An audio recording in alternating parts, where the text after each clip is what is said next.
오늘은 많은 직장인들이 꿈꾸는 그 순간, 바로 은퇴 뒤에 찾아오는 예상 밖의 공허함에 대한 이야기를 해보려고 합니다. 흔히들 은퇴를 자유의 출발선이라고 말합니다. 더 이상 알람 소리에 쫓기지 않고 상사의 눈치를 보지 않고 회의와 보고에서 벗어나는 삶. 하지만 실제로는 많은 분들이 그 자유 앞에서 오히려 깊은 혼란과 정서적 낙차를 경험합니다.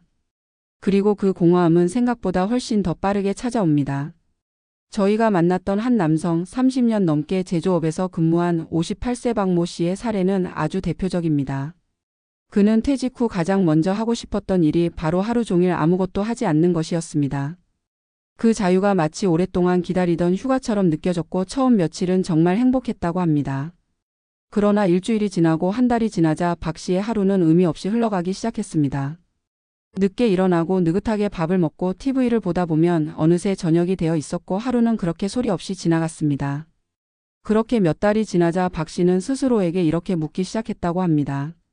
내가 이렇게 살려고 은퇴했던가? 이게 내가 바라던 일상이 맞는가? 은퇴 후 많은 분들이 가장 먼저 부딪히는 것이 바로 이 공허함입니다. 직장 생활이 주던 구조적 리듬이 사라지고 사회적 역할이 끊기며 그동안 나를 지탱해주던 정체성이 갑자기 사라지기 때문입니다. 그래도 박 씨는 퇴직금을 활용해 재정적으로는 크게 불안하지 않은 편이었습니다. 하지만 아이러니하게도 재정의 여유가 오히려 일상의 방향성을 잃게 만들었다고 말합니다. 경제적 여유는 있지만 내가 오늘 왜 일어나야 하는지에 대한 이유를 잃었기 때문입니다. 정신건강연구에서는 은퇴 후 공허함의 대부분이 목적 상실에서 온다고 말합니다. 직장이라는 틀은 단순히 돈을 버는 공간만이 아닙니다. 매일 나를 찾아주는 사람들, 나에게 역할을 부여하는 사회적 관계, 누군가가 나의 의견을 필요로 하는 상황. 이런 요소들이 모두 우리의 자존감을 유지하는 기반이었는데 은퇴와 함께 이 기반이 한꺼번에 무너져 버립니다. 박 씨뿐만 아니라 여러 은퇴자 분들이 공통적으로 겪는 또 하나의 어려움은 사회적 고립입니다. 직장에서는 싫든 좋든 사람과 부딪히며 관계가 유지됩니다. 그러나 은퇴 후에는 나를 찾는 사람이 줄어들고 만나던 사람들과의 관계도 점점 느슨해질 수밖에 없습니다.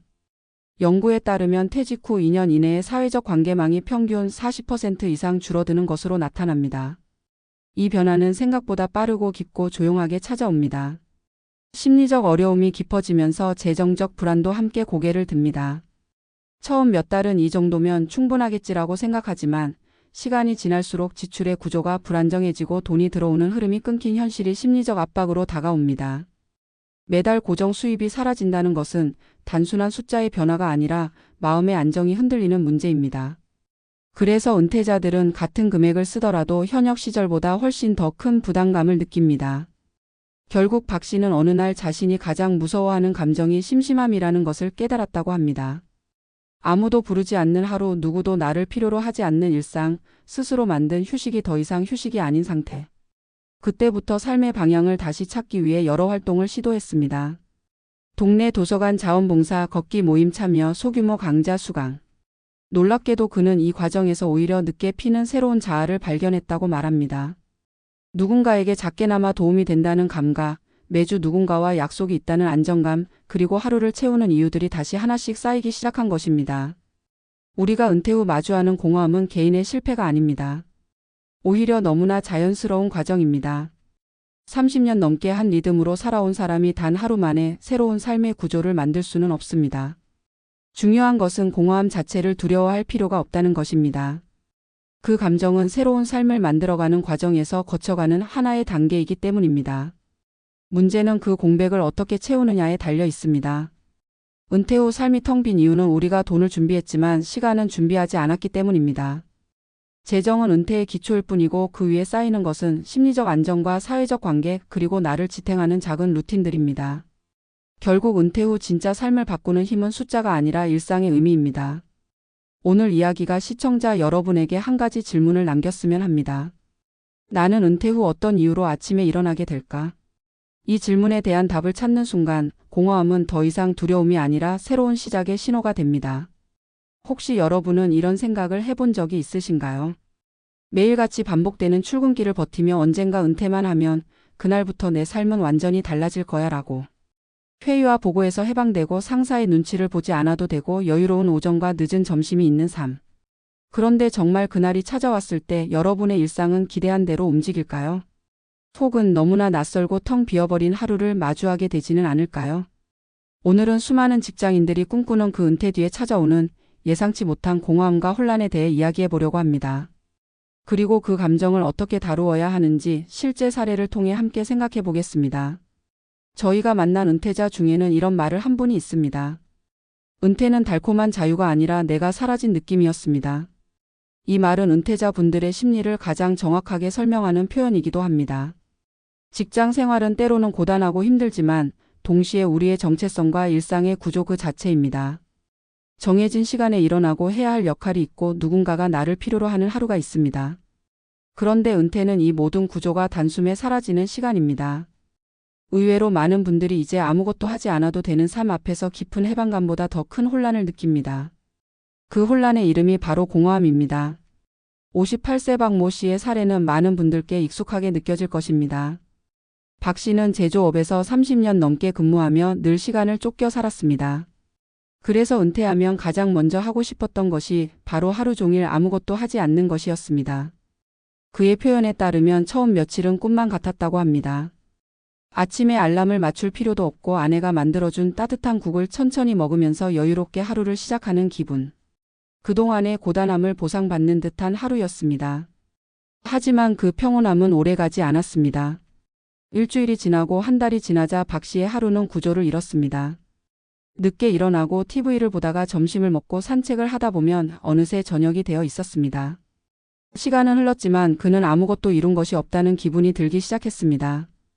처음에는 그런 자신을 다독였지만 어느 순간 마음 한구석에서 한 가지 의문이 떠올랐다고 합니다.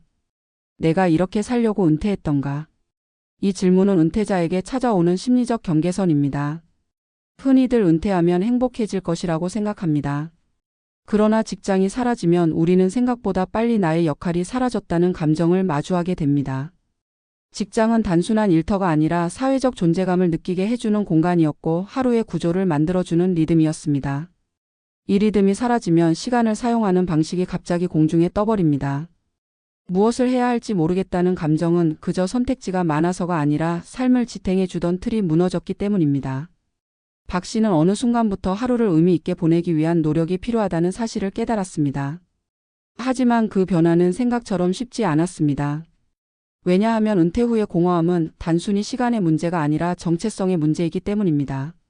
직장에서의 역할은 나라는 사람을 사회 속에서 어떤 존재로 만들어줬습니다. 누군가에게 보고를 받고 누군가는 나의 결정을 의지하고 또 누군가는 내 경험을 필요로 했습니다. 그러나 은퇴 후에는 이런 관계들이 자연스럽게 줄어듭니다. 전화가 줄고 약속도 줄고 심지어 가족 안에서도 본인의 역할이 애매해지는 순간들이 찾아옵니다. 이 모든 변화가 은퇴자의 마음을 더욱 공허하게 만들고 때로는 우울감으로 이어지기도 합니다. 또 하나의 중요한 현실은 재정적 불안입니다.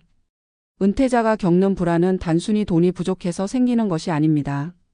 매달 들어오던 고정 수입이 사라진다는 사실 자체가 심리적 압박이 됩니다. 같은 금액을 쓰더라도 쓰는 순간 마음속에서 무언가 빠져나가는 듯한 불안감이 생깁니다. 그래서 박 씨는 소비를 줄이기 시작했고 지출을 조심하려다 보니 자연스럽게 외출이 줄고 외출이 줄다 보니 사람을 만나는 횟수까지 줄었습니다. 이처럼 재정적 불안은 사회적 고립으로 이어지고 사회적 고립은 다시 마음의 공허함을 더 깊게 만듭니다. 이런 상황에서 박 씨는 자신이 더 이상 필요한 사람이 아니라는 감정에 붙잡히게 되었습니다. 직장에서는 나를 찾는 사람이 있었는데 은퇴 후에는 나를 찾는 사람이 없다는 사실이 크게 다가온 것입니다. 하지만 박 씨의 변화는 바로 여기서 시작됐습니다. 그는 더 이상 시간을 소비하는 방식으로 살지 않기 위해 자신이 원하는 삶을 조금씩 실험하기로 했습니다. 처음에는 아주 작은 시도부터 시작했습니다. 동네 도서관에서 책 정리 봉사를 시작했고 주 2회 걷기 모임에 참여했습니다. 그리고 사이사이에 온라인 강좌를 수강하며 새로운 취미를 탐색했습니다. 이 시도들은 겉으로 보기에는 단순한 활동에 불과했지만 박 씨의 일상에는 한 가지 중요한 변화가 생겼습니다. 누군가와 약속이 생겼다는 것입니다. 정해진 시간에 어디론가 가야 하고 누군가와 함께 무엇인가를 해야 한다는 것. 이 사소한 일들이 박 씨의 하루에 다시 구조를 만들었습니다. 그렇게 시간이 지나자 박 씨는 마음속에서 조금씩 자신이 다시 존재감을 찾아가는 느낌을 받았다고 말했습니다. 이유는 단순합니다. 나를 필요로 하는 곳이 생겼고 내가 누군가에게 도움이 된다는 감각이 다시 되찾아졌기 때문입니다. 은퇴 후 공허함을 이겨낸 분들의 대부분이 공통적으로 하는 이야기가 있습니다. 돈이 있는 삶이 중요한 줄 알았는데 나를 기다리는 사람이 있는 삶이 더 중요했습니다. 이 말은 은퇴가 단순히 경제적 준비만으로 해결되는 문제가 아니라는 사실을 보여줍니다. 그렇다면 우리는 은퇴 후 공허함을 예방하거나 극복하기 위해 어떤 준비를 해야 할까요? 첫째는 시간의 구조를 미리 설계하는 것입니다. 은퇴 후 가장 큰 혼란은 시간의 빈 공간에서 옵니다. 그래서 은퇴 전에 내가 어떤 활동을 하고 싶은지, 어떤 루틴을 만들 것인지 구체적으로 그려보는 것이 중요합니다. 단순히 바쁘게 만드는 일정이 아니라 나에게 의미를 주는 활동을 중심으로 계획해야 합니다. 둘째는 관계의 지속입니다. 은퇴 후 사회적 관계망은 자연스럽게 줄어듭니다. 하지만 이를 방치하면 고립감이 훨씬 빠르게 찾아옵니다. 직장을 떠나더라도 관계를 유지하기 위한 작은 노력들이 필요합니다.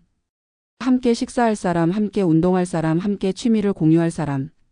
은퇴 후 삶의 질은 결국 사람에서 결정된다는 연구 결과도 많습니다. 셋째는 재정의 방식입니다. 불안은 숫자의 크기가 아니라 흐름의 유무에서 옵니다. 은퇴자들이 월 단위 현금 흐름을 만들어야 한다고 말하는 이유가 여기에 있습니다. 작은 금액이라도 꾸준히 들어오는 수입이 있다면 심리적 안정감이 크게 달라집니다. 안정감은 소비를 자연스럽게 조절하게 하고 소비는 삶의 활력을 다시 움직이게 합니다. 은퇴는 도착점이 아니라 새로운 시작입니다. 하지만 그 시작은 준비하지 않으면 쉽게 방향을 잃습니다. 오늘 여러분이 스스로에게 던져볼 질문은 이 한 가지입니다. 나는 은퇴 후 어떤 이유로 아침에 일어나게 될까?